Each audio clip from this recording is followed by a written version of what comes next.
But yesterday, Mr. Secretary, the Treasury and the Federal Reserve announced a new fourth plan to rescue troubled financial services giant AIG.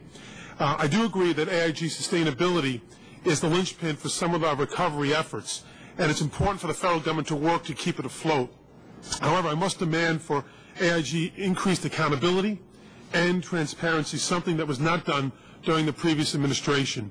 For example, just last month, AIG paid 343 employees of AIG FP, their financial products division, that created the financial hole that AIG is in, and in turn, a multi-billion dollar bill for American taxpayers of $56 million in bonuses, and are slated to pay an additional $162 million in bonuses to 393 participants in the coming weeks, and there's more.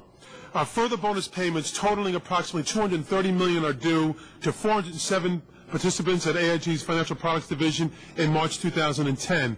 This makes no sense to my constituency, and I'm not here to bash compensation. We can go a little overboard as well. But this company claims to be on the brink of disaster, and it's handing out bonuses. I would like to work with you in structuring tough, common-sense compensation limits at AIG in this new government loan, which would include voiding these bonuses to AIG FP employees, as well as claw back $56 million in bonuses already paid to AIG FP employees December 2008 and 2009, some of whom are not even American citizens, but who are living large on taxpayer funds. Can you please share with us, this committee, your thoughts on taking these actions? Well, Congressman, thank you. I just want to point out that compensation practice across the financial services industry over the last years and decades just got out of whack with basic fundamentals, and people were paid for risks that weren't captured in compensation.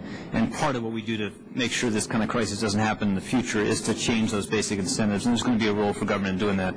Now, it's very important that we make sure that where we're providing exceptional assistance to these firms, that assistance is going, again, to achieve the objectives of these programs, not to reward the kind of executives that got us in this mess.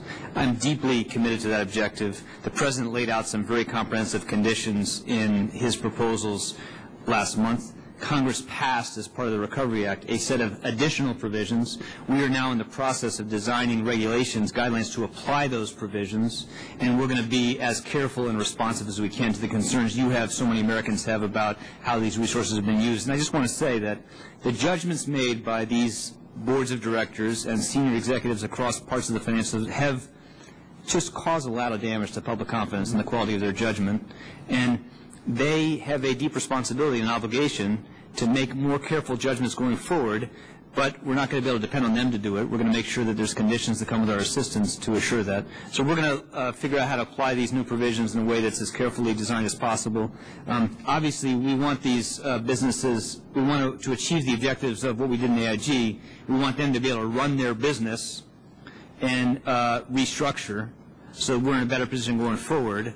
And that's why this is sort of hard to do. But we're going to be very careful in doing it and very much share your concerns. Thank you.